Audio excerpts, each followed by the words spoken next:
The last of us एक new series है जो 2023 की बेस्ट ज़ॉम्बी सीरीज साबित हो सकती है क्योंकि इसमें एक्शन है, इमोशन है और काफी जबरदस्त एडवेंचर देखने को मिलता है। मोस्ट इंपोर्टेंटली इसमें एक ऐसा फंगस है जो इंसानों में फैल जाता है और जो रियल लाइफ में इंसेक्ट्स को ज़ॉम्बी बनाने के लिए बदनाम है। हाँ, ये है कॉर्डिसेप्स फंगस। तो सीरीज शुरू होती है और हम देखते हैं साल 1968 में कुछ डॉक्टर पैनलिस्ट आपस में बात कर रहे हैं कि कैसे आज के टाइम में वायरस का फैलना आसान है और माइक्रो ऑर्गेनिज्म कितना बड़ा खतरा है। इसमें एक डॉक्टर बताते हैं कि किस तरह बैक्टीरिया, वायरस और फंगस पूरे सिविलाइजेशन के लिए एक खतरा है। वो एलएसडी की बात करते हैं कि ये भी एक फंगस से ही बना है और हमारे दिमाग को पूरी तरह से घुमा कर रख देता है। हम हमेशा वायरस और बैक्टीरिया को तो बदनाम करते ही हैं, लेकिन फंगाई को इग्नोर कर देते हैं जो कि एक्चुअली एंट्स, इंसेक्ट्स, बग्स को अपना शिकार बना रहे हैं और जिनका मेन पर्पस मारना नहीं बल्कि कंट्रोल करना होता। और ये वही कॉर्डिसेप्स के स्प्रेड करने के तरीके को भी बता रहे होते हैं।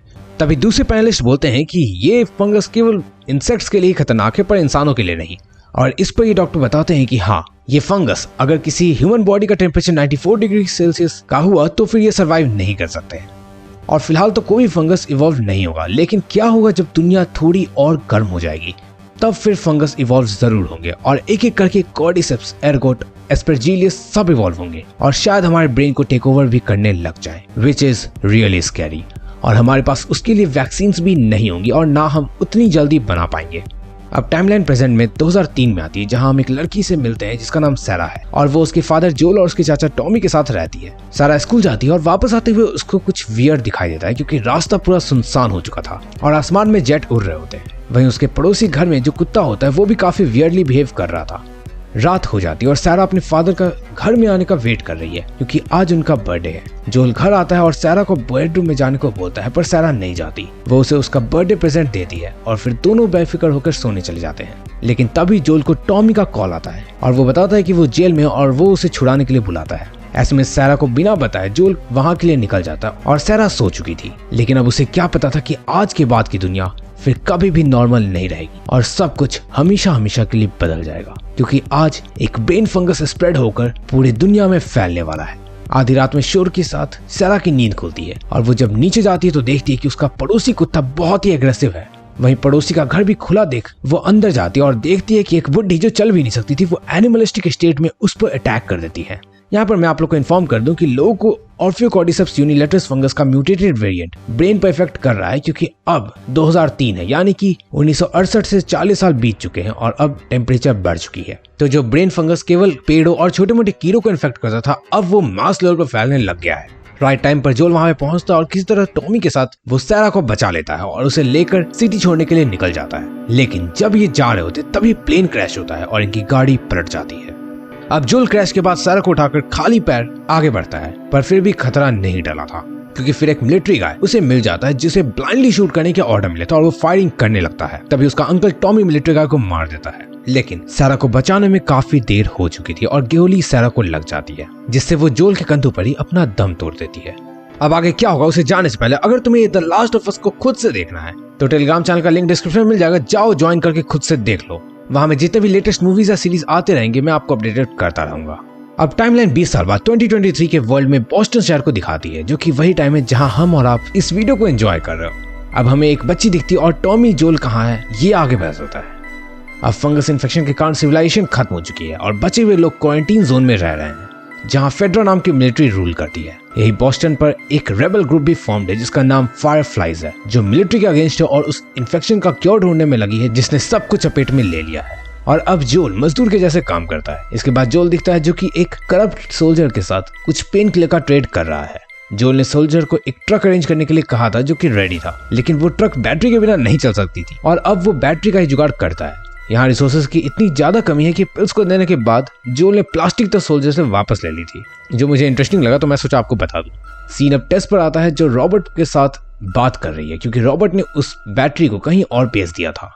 वहीं रॉबर्ट के आदमी ने टेस को बात रफा दफा करने के लिए पीटा और रॉबर्ट जानता था कि if you'll get to know about this कि टेस की धुनाई हुई है तो वो सबको मार देगा। मतलब जोल काफी खतरनाक है एंड टेस उसकी एलाई है। अब यहाँ टेस बोलती है कि शी विल कन्विंस जोल और उसको बस यहाँ से निकलने दे और रॉबर्ट इससे पहले कि टेस को रिलीज करता वहां ब्लास्ट होता है जिससे मिलिट्री फायरफ्लाइज के लोगों को बोस्टन खाली करने को बोला जाता है और as usual military and rebel group में फाइट चलनी शुरू हो जाती है।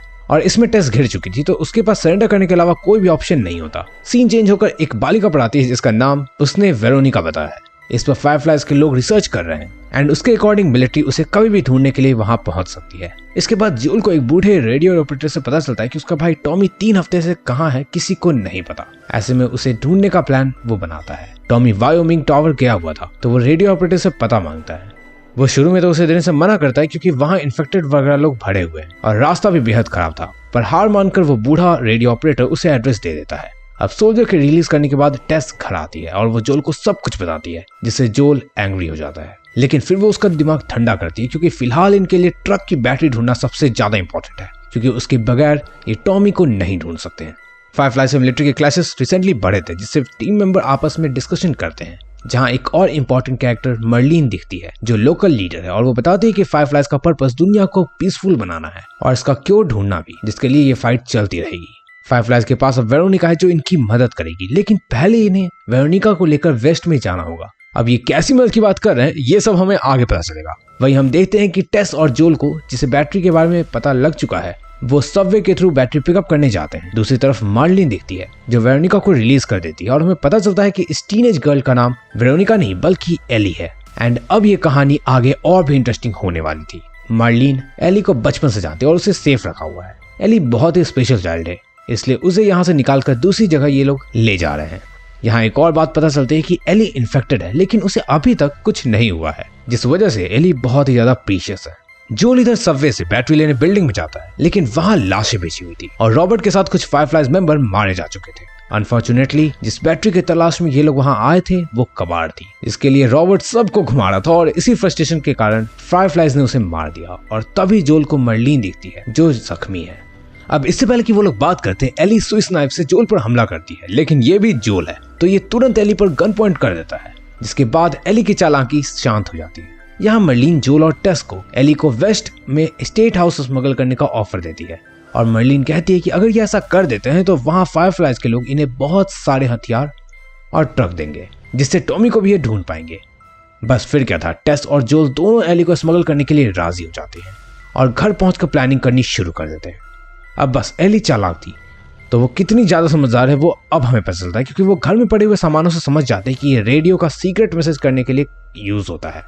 जैसे अगर 60s के गाने बज रहे हो तो नो मैसेज, वहीं 70s के गाने मीन्स कुछ न्यू टास्क और 80s के सॉन्ग्स का प्ले होना मतलब कि कुछ बहुत बड़ी परेशानी या फिर गड़बड़। इसके बाद उसकी नजर जोल के हाथ में पहनी हुई टूटी घड़ी पर पड़ती है, जिसे देख हम समझ जाते हैं कि जोल सारा के मरने के 20 साल बाद भी ट्रॉमेटाइज्ड है और वो उसे अभी भी याद करता है।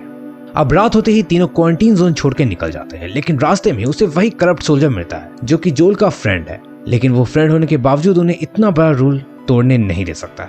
जोल के साथ साथ बाकी तीनों को वो वायरस स्कैनर से चेक करने लगता है और इससे पहले कि वो एली को चेक करता, एली अपने स्विस नाइफ से उस पर हमला कर देती है, जिससे गुस्सा कर 20 साल पहले जैसे ही वो करप्ट सोल्जर उन पर गन पॉइंट कर देता है। और बस फिर क्या था, जोल को वही सब बातें याद आने लगती है जब सारा की मौत हुई थी और बस वो अपने ऊपर कंट्रोल खो देता है और सोल्जर को मार मार कर भरता बना देता है।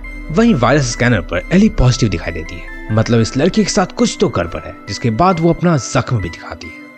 साइमल्टेनियसली रेडियो पर 80s के गाने बजने लगते हैं, मतलब कुछ बहुत बड़ा गड़बड़ होने वाला है और एपिसोड 1 यहाँ खत्म हो जाती है। जहां तक मैंने समझा ये सीरीज वाकई ओरिजिनल स्टोरी को जस्टिफाई करती है और ये one of the best adaptation मुझे लगी। 2023 में ये काफी तगड़ी ज़ॉम्बी सीरीज हो सकती है। वैसे अब इसमें दिखाए गए फंगस का रियल लाइफ में क्या कनेक्शन है, अगर इसके बारे में तुम्हें जानना है तो लेफ्ट साइड पर क्लिक करके देख लेना, और अगर वॉकिंग डेड सीरीज को देखना है तो उस पर वीडियो बनी हुई है तो राइट साइड पर क्लिक करके उसे भी देख लो। बाय।